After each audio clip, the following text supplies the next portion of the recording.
그런 거를 많이 하셨잖아요. 예. 자잘한 거 많이 했죠. 그 사이즈가 다르죠. 그렇죠. 예, 네. 중앙정부 운영한 성남시하고는 볼륨이 다르잖아요. 비슷합니다. 근데 결과는 예를 들어 성남에 그 골목 상권들이 다 망해가고 있었거든요. 보증금도 없고 뭐 권리금도 사라지고 뭐 시장에 뭐 예를 들어 금호시장 3분의 1이 막 비고 있었는데 사실 큰 돈은 안 들이고요. 그 재래시장들이 성남은 거의 다 살아났어요. 큰 돈 안 들이고. 예를 들면 지출을 조금 늘리는 정도 하고 교육하고 사람들의 심리를 개선하는 걸로. 그 작은 동네에서. 그렇게 하면서 정부는 빚도 다 갚고 하면서 그걸 했잖아요. 빚도 갚고 그건 재정이 좋아져서 그런 측면도 있는데 이 사람들이 행복해하고 지출이 그 동네에서 좀 회전이 좀 되니까 작은 돈으로 성과가 나는 거죠.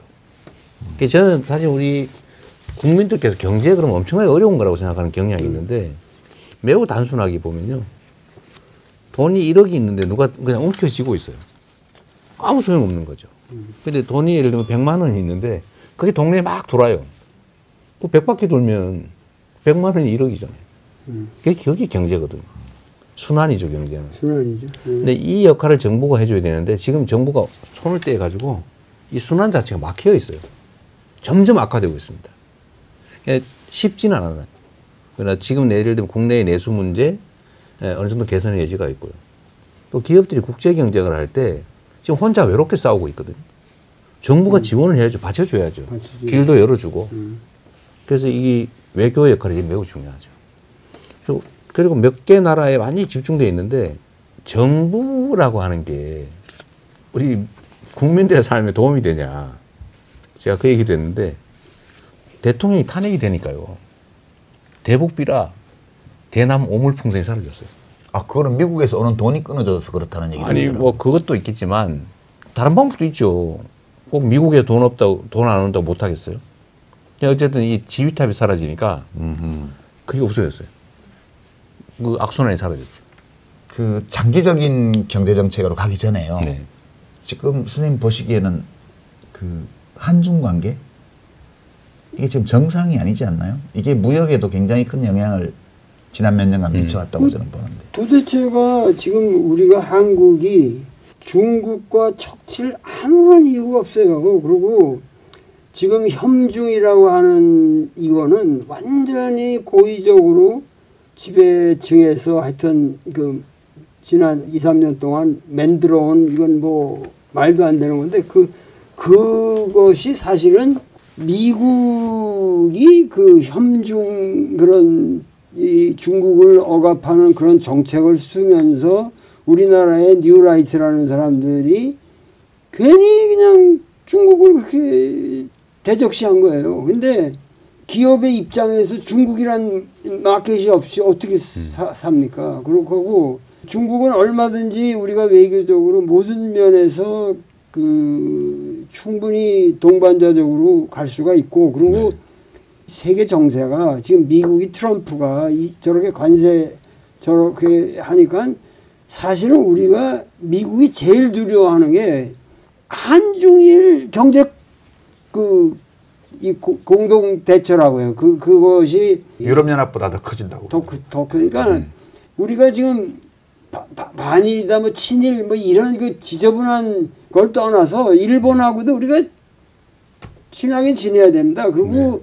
중국을 우리 품 안에 안고 그러면서 대등하게 외교적으로 이렇게 만들어 나가면은 미국도 그렇게 함부로 전 세계가 우리 때문에 구원을 얻는다. 그래가지고 우리를 지원하게 되죠. 그러니까 이런 거시적인 정책의 변화가 있어야지 네.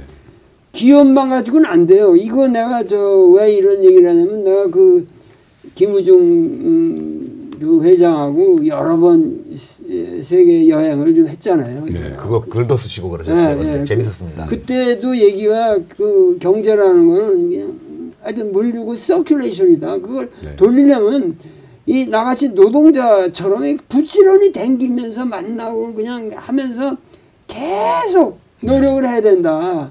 가만히 앉아서 되는 게 아니다. 그렇죠. 그러면서 어떻게든지 우리 이쪽 동아시아의 경제 블록을 만들어서 나가야 된다. 그래서 자기가 그 당시 김일성 그때는 살아있을 때니까 김일성도 가서 만나고 일본 수상도 만나고 중국에 계속 노력을 했거든요. 이 문제 어떻게 보세요 지금? 특히 한중 관계, 한일 관계 이런 거요. 매우 어렵죠. 네. 사실은 이제 과거하고 달리 최근에는 진영 대결이 너무 커졌습니다. 근데 하나 우리가 참고할 거는 미국이 중국에 대한 공세 작전, 대결 작전을 펴는 것처럼 보이죠. 그렇죠. 그렇죠. 하고 있죠. 네. 그럼 그게 다냐? 사실은 우리가 안 보이는 데에서 협력을 해요. 필요한 부분은 또 협력을 한다고. 협력, 경쟁, 대결이 사실은 일상적으로 같이 이루어지고 있어요. 근데 우리한테 보이는 건 대결 국면만 보이죠. 그것만 하라고 그러죠 우리 보고. 또 그런 것도 있죠. 네. 그런 거 한국시켜가지고 하고. 네. 그러나 어쨌든 대결 국면이 좀 강하기 때문에 우리가 이거를 깨겠다는 생각을 하기는 실제로는 어려워요. 네, 우리의 상황이. 그래서 한미 간 협력은 저는 매우 중요하다고 보고요. 왜냐하면 우리의 이 토대 비슷해요. 이게 부인할 수 없어요. 또 아까 말한 일본 관계도 저는 제가 사실은 매우 일본의 행태에 대해서 매우 비판적이긴 한데 거시적으로 봤을 때 협력해야 되는 건 맞아요. 서로 손해예요. 그러니까 이거는 좀 분리된 걸 좀 하자. 과거사 문제, 또 뭐 독도 문제 이런 것들, 그 싸우는 거 싸우고. 그러나 경제적인 문제나 예를 들면 문화 사회적 측면은 뭐 그것까지 그럴 필요 없잖아요. 원래 전쟁을 하면서도 오른손으로는 주먹질하면서 왼손은 잡는 거 아니에요. 세상 일이라고 하면 그렇죠. 그것도 실용주의. 그것도 실용주의죠. 실용주의. 먹고 사는데 도움이 되니까요. 왜 뭐 쓸데없이 모든 걸 싸우는 데다 투여할 필요는 없어요. 그렇지. 척질 필요 없죠. 그런데 중국이나 러시아 관계 문제는 그렇다고 해서 여기를 다 버릴 수는 없죠. 버릴 수가 없어요. 그렇죠. 버리려고 해도 안 버려져요. 붙어 있는데 어떡할 거예요. 우리가 경제적인 연관성이 너무 크고 지리적으로 물리적으로 떨어질 수가 없어요. 운명이에요, 운명. 그래서 이거를 그러니까 한미 관계, 한미 동맹을 존중하고 한미 협력 관계를 제대로 구축하면서도 러시아, 중국과의 관계는 잘 관리해야 된다. 그러니까 이렇게 얘기할 수밖에 없고 실제로 그 사이에 많은 것들이 있을 수 있죠. 근데 지금 상황은 많은 전문가들 얘기로는 미국이 소련이 강대할 때는 강대한 국가로 존속하고 있을 때는 소련을 이제 지정학적 라이벌로 규정을 하고 소련을 고립시키기 위해서 중국을 활용을 했다는 그렇습니다. 거예요. 미중 관계가 그때부터 이제 닉슨 때부터 시작해서 급속도로 좋아져서 쭉 잘 오다가 중국 경제가 굉장히 발전을 하고 그리고 소련은 해체되고 그러면서 중국 GDP 규모가 총액이 미국의 약 70%에 다가서고 이렇게 되면서 미국이 중국을 새로운 지정학적 라이벌로 지목했다는 거예요. 한 10여 년 전부터.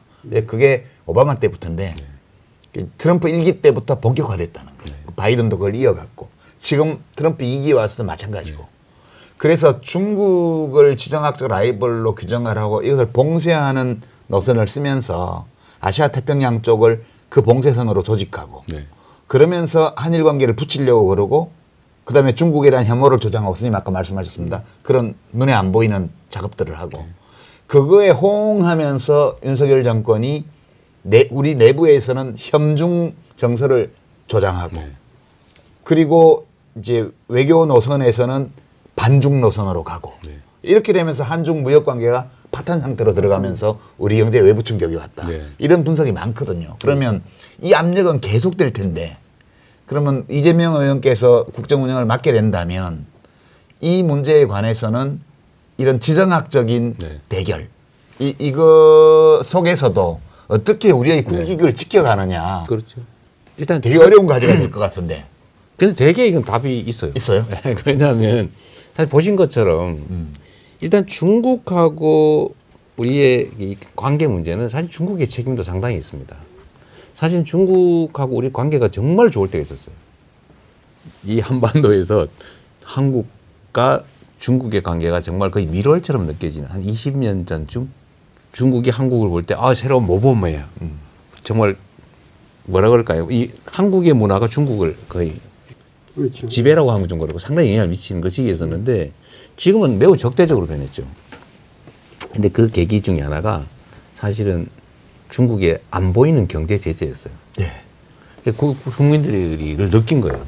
그래서 이게 사실은 하나의 큰 요인이 됐죠. 어쨌든 그 문제에 대해서는 중국에 좀 책임도 없다고 할 수 없고, 어쨌든 이게 지금의 그 한중 그 갈등의 한 큰 원인이 된 거기도 해요.